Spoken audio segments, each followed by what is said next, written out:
Bonjour tout le monde. Alors aujourd'hui on se retrouve pour une vidéo un petit peu particulière puisque c'est la première vidéo de ma nouvelle rubrique.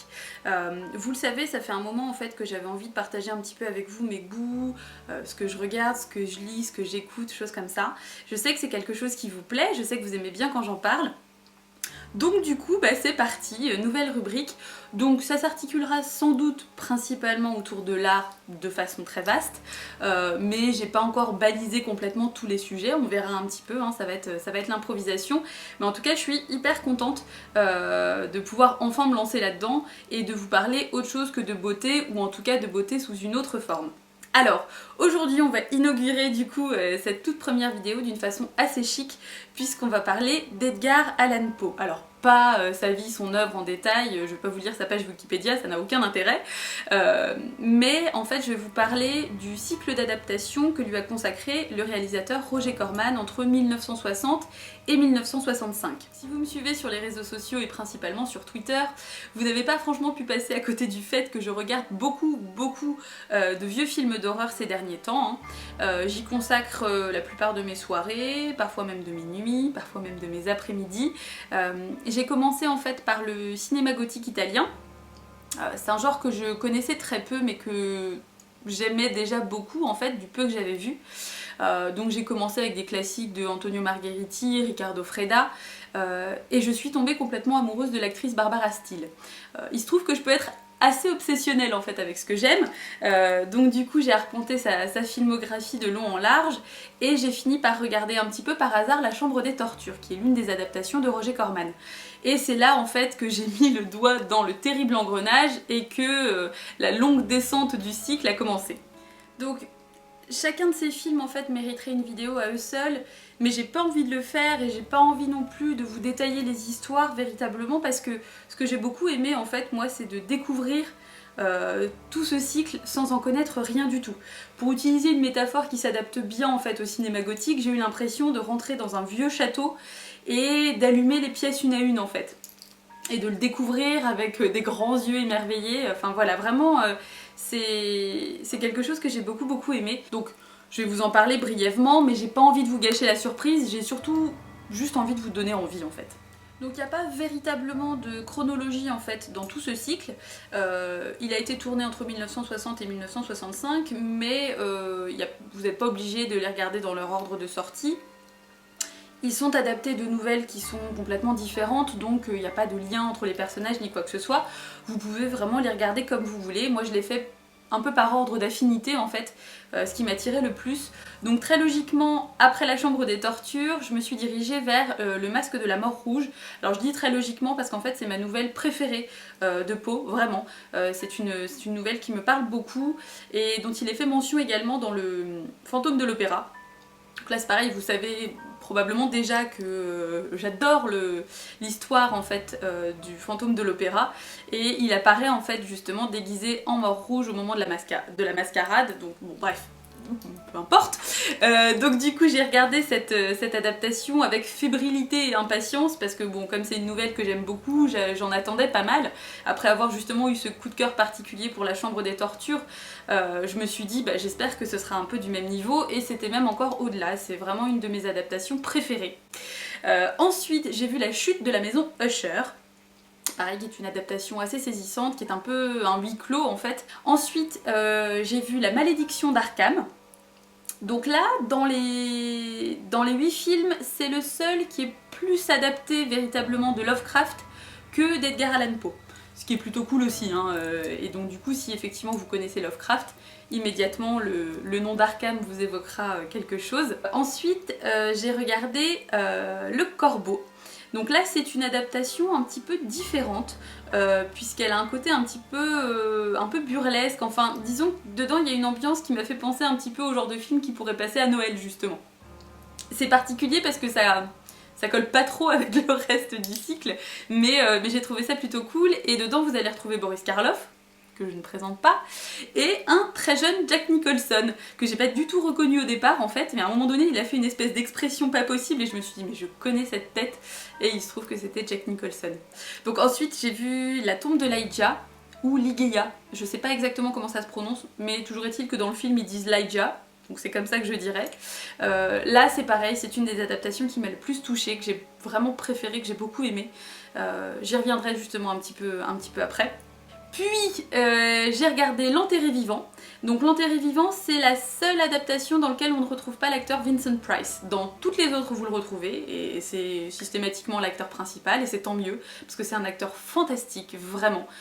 J'ai pas du tout d'objectivité quand je parle de Vincent Price, mais vraiment c'est un acteur que j'adore, à la fois pour son jeu, pour sa voix, ses expressions, son attitude, sa façon d'interpréter les personnages. Enfin, il est fabuleux. Toujours est-il que donc on ne le retrouve pas dans L'Enterré vivant, qui en fait quand même une bonne adaptation, c'est pas un problème. Hein. Et ensuite le dernier c'est Tales of Terror, dont je me rappelle pas le nom en français. Je sais plus. Je sais plus comment il s'appelle en français, mais bref, qui est là en fait est l'adaptation de 3 nouvelles différentes d'Edgar Allan Poe. Hein. Donc du coup c'est des formats un petit peu plus courts. Le film dure en tout à peu près 1h20, 1h30 comme à peu près tous, mais il y a trois histoires différentes dedans. Donc comme je l'ai dit, j'ai envie de revenir un petit peu plus en détail sur l'adaptation La tombe de Elijah, parce que c'est vraiment l'adaptation qui m'a le plus touchée. Dans le sens où j'ai adoré en fait Le Masque de la Mort Rouge, parce que c'est ma nouvelle favorite, mais vraiment La tombe de Elijah, je sais pas pourquoi, j'ai trouvé ça particulièrement émouvant en fait. D'ailleurs j'ai même pleuré à la fin si vous voulez tout savoir, voilà, vous pouvez vous foutre de ma gueule. Et à l'issue du visionnage de cette adaptation-là, je me suis vraiment posé la question de la place de la femme dans l'œuvre d'Edgar Allan Poe, parce que c'est quelque chose en fait qui est assez particulier. Ce sont souvent des rôles assez forts, ce sont beaucoup de rôles qui sont reliés à la mort.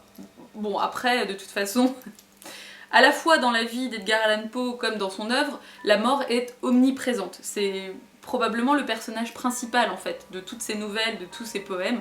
Mais voilà, les rôles féminins sont toujours assez complexes, assez ambigus, et du coup je me suis mis à rechercher un petit peu sur internet et j'ai trouvé en fait ce qui doit sans doute être une thèse, hein, je pense, faite par une étudiante dont je ne connais rien, hein, je suis tombée vraiment là-dessus au hasard, et je l'ai survolée un petit peu plus en détail sur les œuvres que je connaissais et un peu moins sur les œuvres que je ne connaissais pas, parce que j'ai pas envie de me spoiler en fait celles que je connais pas, parce que bon bah si c'est un petit peu dommage de l'aborder avec un regard en fait déjà un peu critique, je préfère d'abord me faire mon propre avis et ensuite lire du coup ce que cette personne en a pensé et la façon dont elle l'analyse. Mais toujours est-il que c'est une étude qui est extrêmement intéressante, donc je vous mettrai le lien dans la barre d'infos si vous voulez un petit peu vous attarder là-dessus. La bibliographie est juste incroyable, c'est-à-dire qu'il y a un certain nombre de livres sur lesquels j'ai vraiment envie de mettre la main parce que ça a l'air passionnant. Par contre, c'est une étude en fait qui est intégralement en anglais. Donc voilà, faudrait être un petit peu à l'aise avec l'anglais quand même pour la comprendre, mais je me suis dit que si jamais ça pouvait intéresser d'autres personnes que moi, autant l'évoquer. Alors si vous n'êtes pas déjà complètement convaincu, quelles sont les bonnes raisons qui pourraient vous donner envie de vous plonger dans ces 8 films? Et bien tout simplement parce que c'est beau. C'est très beau. C'est beau à la fois visuellement et c'est beau parce que l'œuvre d'Edgar Allan Poe est quand même magnifique. C'est très macabre bien évidemment, mais c'est très poétique et c'est plein de métaphores extrêmement intéressantes sur la vie. C'est vraiment une ambiance particulière, je pense que c'est une très bonne façon de se familiariser un petit peu avec le cinéma gothique, c'est aussi une très bonne façon de découvrir un petit peu l'œuvre d'Edgar Allan Poe si vous ne la connaissez pas. Et même si vous la connaissez, ça peut être aussi une façon très agréable de redécouvrir certaines nouvelles. Moi qui connaissais effectivement déjà son œuvre, j'ai pris beaucoup de plaisir en fait à découvrir la façon dont Roger Corman les interprétait. Donc parfois c'est assez librement, hein, mais c'est pas du tout un souci. Et je trouve qu'il l'a très bien fait avec beaucoup de talent. C'est une très bonne façon aussi de découvrir Vincent Price si vous ne le connaissez pas. Parce que c'est un petit peu une ode et une déclaration d'amour à cet acteur. Il y a certaines critiques, enfin une critique principalement qui est faite, hein, parce que j'ai arpenté un petit peu internet pour trouver un petit peu ce que les gens pouvaient reprocher en fait à ces films-là. Et le reproche qui revient souvent, c'est que c'est trop lent. Alors justement, du coup, je préfère vous le dire directement, ce ne sont pas des films d'horreur comme on peut les connaître de façon plus récente maintenant. Donc c'est pour ça que même si vous n'aimez pas le cinéma d'horreur, je pense que ça pourrait quand même vous plaire. C'est plus une ambiance un petit peu angoissante, oppressante, c'est plus du fantastique, épouvante, c'est assez contemplatif même parfois, parce que je trouve qu'en fait ce sont des rythmes de poèmes, si on veut. Le temps est pris pour vraiment construire une ambiance, et construire les personnages, et construire les relations qu'ils ont entre eux, et construire leurs problématiques. Et moi ça ne me gêne pas du tout, bien au contraire. D'autant que, comme je l'ai dit, ce sont des films qui sont très beaux. Donc moi, si vous voulez, ça me dérange pas du tout quand un film est très beau, qu'il soit justement un petit peu plus lent, parce que ça me permet d'apprécier véritablement le travail, notamment de la photo et de la réalisation qui est fait. Toute objectivité mise à part, moi on peut me faire un film de 4 heures avec Vincent Price en robe de chambre qui se balade dans un cimetière embrumé, je signe. Donc bon, forcément, mon avis là-dessus est peut-être un petit peu biaisé, mais je préférais quand même vous mettre en garde que si vous aimez les choses avec des rythmes très soutenus, c'est peut-être pas trop le genre de cinéma qui vous plaira. Enfin en tout cas, comme vous l'aurez compris à mon enthousiasme, qui je l'espère est communicatif, j'ai adoré ce cycle. J'étais très triste qu'il se finisse. C'est vrai que en fait c'est un petit peu comme quand on termine un livre notamment. À la fois j'étais hyper heureuse d'avoir découvert ça, et en même temps du coup je suis très jalouse de vous si vous ne les avez jamais vus et que vous allez les découvrir, parce que voilà, c'est hyper agréable, et donc j'avais envie de partager ça avec vous.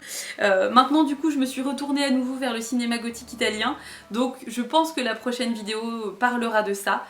J'ai déjà une petite idée et j'espère que ça vous plaira aussi. En tout cas, n'hésitez pas à me dire si vous connaissez déjà ce cycle, si vous l'aimez autant que moi ou pas. Ça peut être très intéressant d'avoir un avis complètement opposé et d'avoir quelqu'un qui me dit que c'est de la merde totale, mais qui argumente, s'il vous plaît. Expliquez-moi pourquoi si vous n'avez pas aimé. Et si vous allez, suite à cette vidéo, vous plonger dedans, dites-le moi aussi, je serais ravie d'avoir vos impressions là-dessus. Alors une petite chose, par pitié, vraiment, promettez-moi de ne pas les regarder en français. Je sais pas d'ailleurs si des adaptations françaises existent, hein. Je sais que les titres en français existent, donc ça veut sans doute dire qu'il y a peut-être des versions françaises, mais s'il vous plaît, regardez-les en VO sous-titré, ou en VO si vous êtes à l'aise, hein, mais au moins sous-titré, parce que la voix de Vincent Price est trop précieuse pour que vous vous en dispensiez. Et comme en plus on est sur un univers poétique, je trouve ça très intéressant en fait justement d'avoir vraiment les textes dans leur langue originale. Donc je sais que les sous-titres c'est pas forcément quelque chose avec lequel tout le monde est à l'aise, mais pour moi c'est aussi une question un petit peu d'habitude. Mais franchement, vraiment là je pense que ça peut gâcher une partie de l'ambiance de les regarder en version française en fait. En tout cas, j'espère que cette première vidéo de cette toute nouvelle rubrique vous aura plu, et je vous dis à bientôt pour une prochaine vidéo. Salut!